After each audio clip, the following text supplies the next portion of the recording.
Hello everyone. Welcome to World Class Sunday School. I am your guest teacher today, Sister Diann Morgan. Brother Dorsey is taking a short period off of vacation. I will be with you for the next several weeks. He will be back in August. So today I'm so excited to be able to talk to you today, speak to you today, and we will teach this lesson together. So welcome all Sunday school teachers. Today's lesson is the believing centurion. Our lesson comes from Matthew, the 8th chapter, the 5th through the 13th verse, with a backup lesson from Luke, the 7th chapter, the 1st through the 10th verse. First thing I want to do is tell you what a centurion is. A centurion in the Bible was a professional officer in the Roman army. And if a centurion was in the Roman army, they were not of the Jewish faith. They were considered Gentile. Typically, they commanded about 100 soldiers. Often they were depicted as men of high character and authority. And pay attention to that word authority. It comes up several times in our lesson today. Maybe even more than several. But we keep referencing authority. They played pivotal roles in the New Testament, notably recognizing Jesus' divinity and being among the first Gentiles to embrace Christianity. That's very important to know that the centurions were among the first to embrace Christianity. That's very important because remember, I told you that the centurions were men of high character and authority. So if they were of high character and authority and they commanded a lot of people, that means they had a lot of influence. So it's important that influential people embrace the concept of Christianity, which means that they can play a huge role in bringing people to Christ. You know, when the head of your household, whether it's your father, your mother, whoever it is, embraces Christianity, there's a huge likelihood that everybody else in the household will embrace Christianity. So that's why the centurions embracing Christianity is so important, because they will play a pivotal role in causing other people to come into the saving grace of Jesus Christ. Next, it says the New Testament highlights several specific centurions, each playing a unique role in the narrative of unfolding Christianity. The first centurion I'm going to mention is the centurion at the cross. This person was present at the crucifixion. This officer was responsible for carrying out the execution. Imagine that. The execution of our Lord and Savior, Jesus Christ, was a centurion. But remember, I told you that centurions were very responsible for leading the charge for helping us, or helping people who were under their authority to become Christians. This centurion witnessed the earthquake and the events surrounding Jesus' death. Now listen what this centurion at the cross said. This centurion declared, "Truly, this man was the Son of God." And with that statement, he came to believe. The next centurion was Cornelius, a centurion of the Italian regiment stationed in Caesarea. He is recorded as the first official Gentile convert to Christianity. The first Gentile convert was a centurion. Remember, I've already told you that's so important because they were accustomed to being in power. They were accustomed to leading people. So when you lead, when you become subjective to the authority of Jesus Christ, the people under you will also become subjective. Next it says, this centurion, Cornelius, was following an angelic vision. He sent for the Apostle Peter. Once he saw this angelic vision, he sent for the Apostle Peter, leading the pivotal expansion of the early church for non-Jews. So Cornelius was very important for the rest of us being led to Christ. The next centurion was Julius, a centurion responsible for guarding the Apostle Paul during his perilous sea voyage and imprisonment in Rome. So that's another story. When you get a chance, read about when Paul was traveling to Rome to be tried.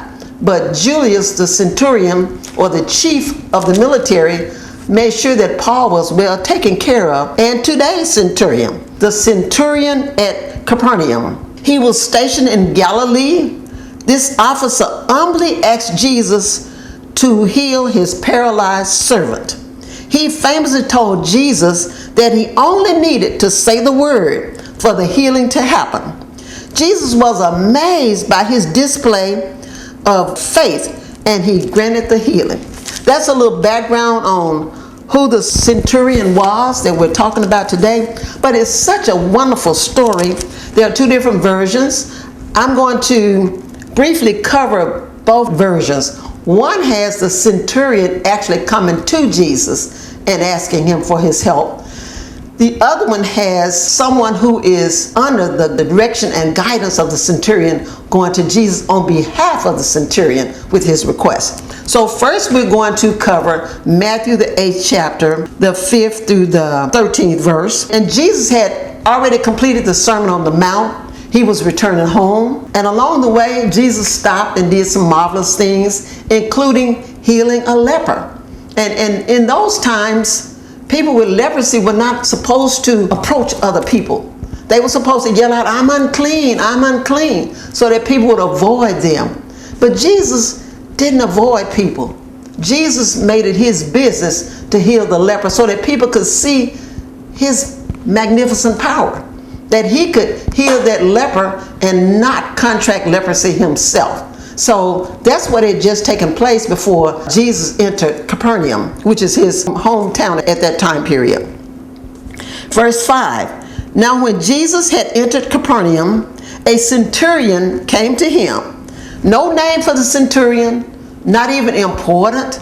It's just the notation that the centurion came to him.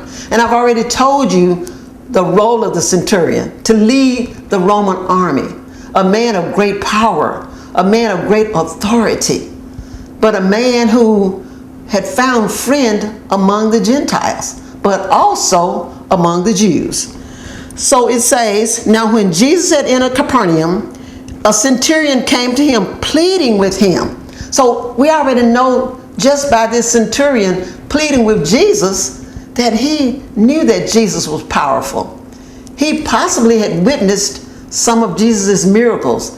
He certainly, I believe, had heard about Jesus' miracles, because Jesus did many miracles of those that we're familiar with. And if we read them, it was over 30-some miracles, with the first being him turning water into wine at the wedding feast of Cana. But there were many, many more afterwards, but this is another miracle. So the centurion pleaded with him and said, Lord, my servant is lying at home, paralyzed, dreadfully tormented. He's paralyzed. His servant could have been a slave. His servant could have been one of the men in his military unit. It doesn't specifically say. But what we do know is that he cared deeply for this servant. Because in those times when you became lame or unable to fulfill what your job was or your responsibilities, then the leader or the owner or the master could just kill you, because you were no good to him. But he loved this servant. It doesn't say why. We believe the centurion was a person of great compassion. Even though he was a person of great authority, he had compassion on this person, this man that worked for him. He had such compassion that he approached Jesus and asked him to heal him. Isn't that something? He didn't go to the town doctor. He didn't go to a palm reader. He went to Jesus. Why? Because he had heard about Jesus. And you know, that's what we need to do. You know, we've heard that song, when I tried everything and everything fails, try Jesus. Why would we want to do that? Doesn't that speak of foolishness? I'm going to try this and I'm going to try that. And when everything fails. When I spend all my money, then I'm going to go to Jesus. Think about the woman with the issue of blood. She did that. She tried everything. She went to doctors. She went here. She went there. But when she finally came to herself, she heard that Jesus Christ was coming her way. And she forced her way through the crowd and she touched the hem of his garment. And y'all know what happened. She was immediately made well. So stop going here. Stop going there. And I'm not saying don't go to a doctor. I'm not. Because Jesus had a doctor as a part of one of his disciples. But don't go here and there and try this and that. Go to Jesus and let Jesus direct you to the doctor for your healing's sake. Now, verse 7. Here is what Jesus said to him. He said, I will come and heal him. Isn't that something? The man made a request, and Jesus didn't say, well, let me think about this. You're the captain of a great army. You got a lot of authority. You're over hundreds of men. I'm sure you live in a wonderful house. You got servants. And you come to ask me, a lowly carpenter, walking around with dusty feet, born of a virgin, in a manger, because there was no room in the inn. You asking me to heal your servant? That was not how Jesus answered him. This is what Jesus said. I will come and heal him. Did Jesus question? Did he say, scratch his head and say, let me, Jesus didn't even ask him what was wrong, because he had said he had the palsy, but he didn't ask him the extent of the palsy, how long he'd had the palsy. He didn't ask any of those questions. Jesus simply said, I will come and heal him. That's what Jesus says to us today. I'll take care of your mind that's distraught with worry. I'll take care of your body that's riddled with pain. I'll bring your wayward children back home. But we got to do what the centurion did. We've got to ask. We've got to believe. And Jesus is going to cover that very shortly. Verse 8. The centurion answered and said, Lord, I am not worthy that you should come under my roof. He already acknowledges how much he respects Jesus Christ's authority. How much he believes in him, that he's able to do it from a distance. Isn't that a powerful belief? Do any of us have that kind of belief that here on earth we can ask Jesus in heaven to heal us? And I've done that. I've been on my bed of affliction. I've been sick and did like Hezekiah, just turned my face to the wall and said, Lord, heal me. And he did. And there are many testimonies and examples of this happening. And many of you who are listening to me have probably had that same experience. So Sunday school students, don't leave Jesus out. Don't make him your backup plan. Make him your first thought. Go to Jesus and go to Jesus first. So now let's say again what the centurion said. The centurion said, but only speak a word and my servant will be healed. A man of great faith. He didn't even worship in the synagogues, but yet he had greater faith than even a lot of them that worship in the synagogue.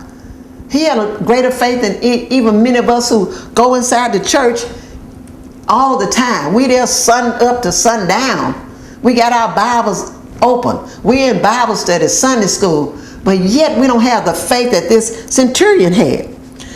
Verse 9, for I also am a man under authority, having soldiers under me. He recognizes that Jesus' authority is even greater than him. He said, I know you're a man of great authority.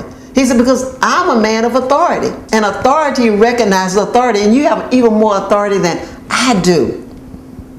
And then he goes on to say, and I say to this one, go, and he goes. And to another one, come, and he comes. And to my servant, do this, and he does it. So what he's saying is, when it comes to my servants, when it comes to my soldiers, all I have to do is speak a word. And that's the respect I'm giving to you, Jesus. If you would just speak a word, my servant will be healed. You don't have to come to my house. Not that my house is dirty, not that the furniture is mismatched. It's just that my house is not even worthy of your having to come across the threshold. Think about John the Baptist when he said, one is coming after me that I'm not even fit to tie his shoelaces. That's basically what this centurion is saying. Master, I'm not even worthy to tie your shoelaces. And I understand what authority means, because I have authority, but I don't have the same authority that you do. And I want to honor you with how I believe.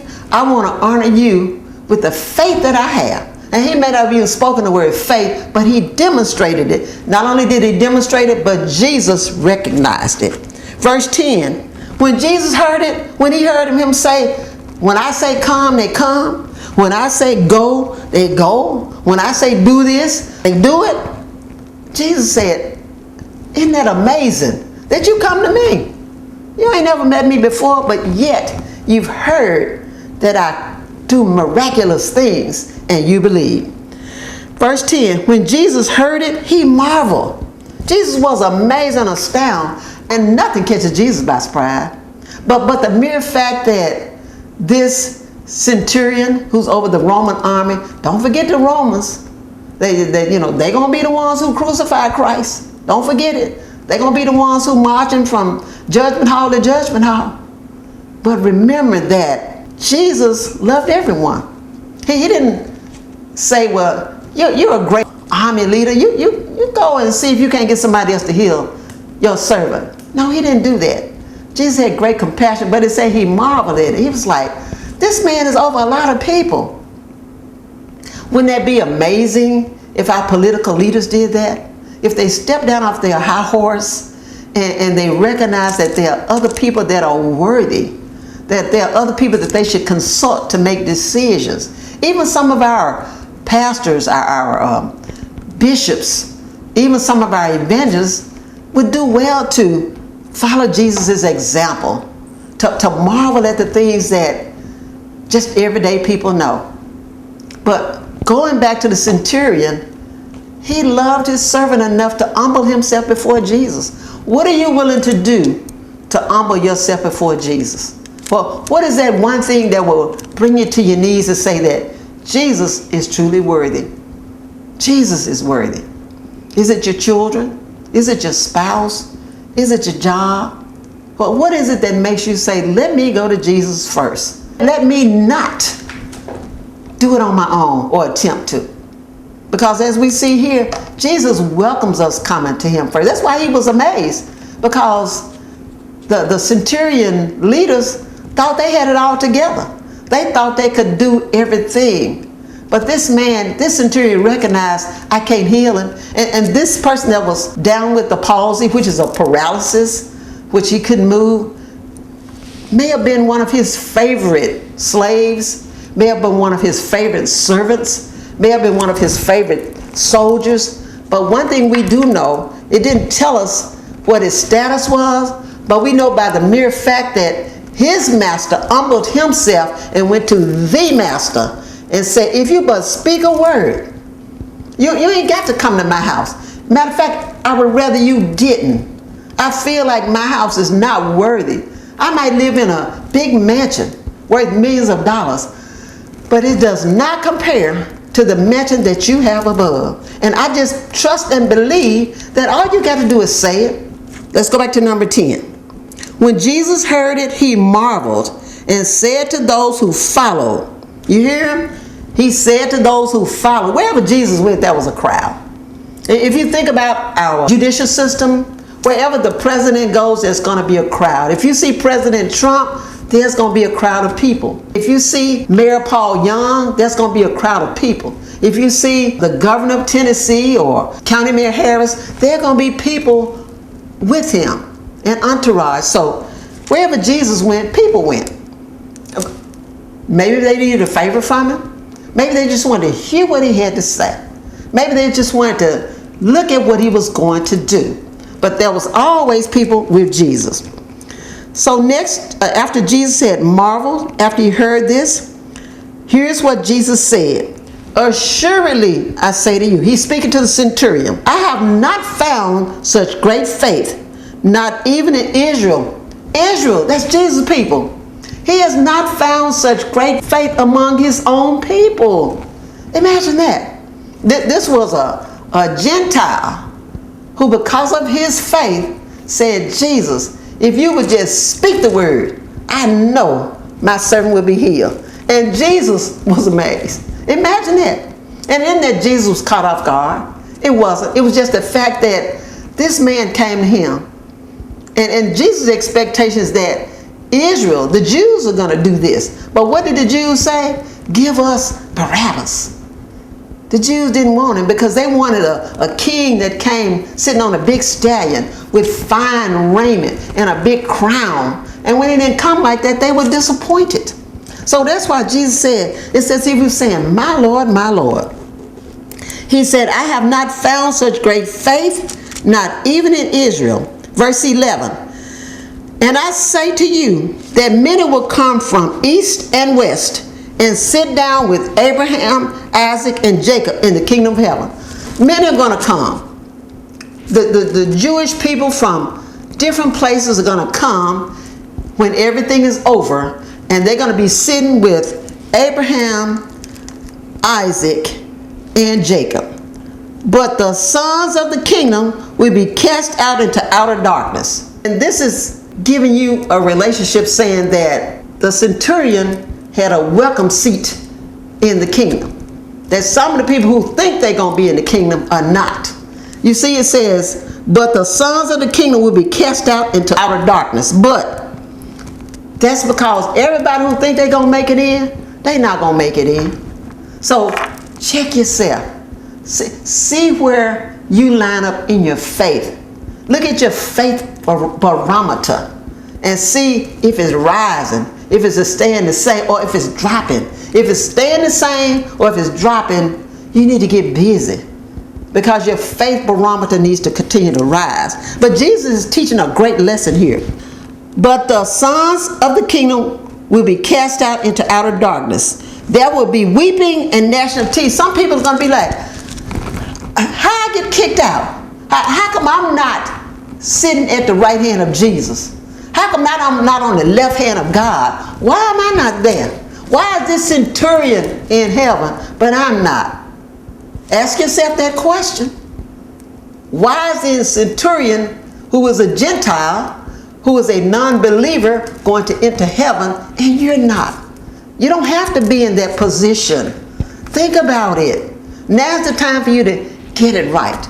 Now's the time for you to seek God and seek his face. Now's the time for you to read the word, study the word, and hide the word in your heart like King David said in Psalm 119:11, so you won't sin against him. Now's the time for you to recognize Jesus' authority, his supreme authority, that there's no authority here on earth, anything close to Jesus' authority. And if we think so, we are certainly mistaken. So don't allow yourself to be mistaken, caught off guard, or left out of the kingdom because of what you thought should be. Make sure you look at the word. Make sure you rely and depend on the word. And make sure you know that Jesus is all powerful and has great authority. Verse 12, but the sons of the king will be cast out into outer darkness. There will be weeping and gnashing of teeth. And verse 13, then Jesus said to the centurion, go your way. Go on over to your house. Go back to the battlefield. Go do what you need to do. Go shopping. And as you have believed, so let it be done. Go where you want to go, because I have taken care of it. I don't need any help. You have given me everything that you have, which is your belief, which is your faith, which is your request for me to heal your servant. And guess what Jesus did? And his servant was healed. When? Not tomorrow, not next month. And his servant was healed that same hour. So now let's look at Luke chapter 7, starting at verse 1. And it reads just a little different, but it has the same story. But our lesson references both. So I'm not going to spend much time on it, but I want you to see the slight difference. And when I was reading about it, the authors weren't sure of why Luke's account was different from Matthew's account. But we know when we tell a story, it can come out a little different. But what we want is for the end to be the same. We want the servant to be healed. We want the centurion's faith to be increased. And we want Jesus' name to be abound throughout the land. So chapter 7 in Luke verse 1. Now when he concluded all his sayings in the hearing of the people. Remember I told you he had been out on the Sermon of the Mount. He had been talking to them. He entered Capernaum. And a certain centurion's servant. Remember in Matthew the centurion came to him. In this account the centurion's servant came, who was dear to him, was sick and ready to die. So when he heard about Jesus, he sent elders of the Jews to him. So the centurion's servant was very ill. And when the centurion heard Jesus was coming, he sent elders of the Jews to him, pleading with him to come and heal his servant. He didn't send Gentiles. He didn't send other centurions. He sent elders of the Jews. Wonder why? Did he think the elders had more persuasion? Did he think that the elders were speaking Jesus' language? But at any rate, he wanted his servant healed. Whatever it took, he wanted to do it. He didn't want in any way to take any credit. He wanted the servant to be healed. And when they came to Jesus, they begged him earnestly, saying that the one for whom he should do this was deserving. They said the man was deserving. The servant was deserving. For he loves our nation and has built us a synagogue. They said the centurion was deserving. And the centurion's servant was deserving.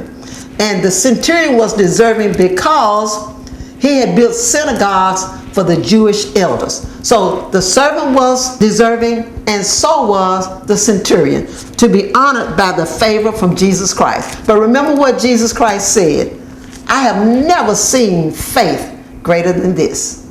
That Jesus was amazed. So in both accounts, there was great belief in the power and the authority of Jesus Christ. It is so important that we remember that Jesus is all powerful, he is all knowing, and he is everywhere. Thank you so much for tuning in to our lesson today. I hope you remember that Jesus is the supreme authority.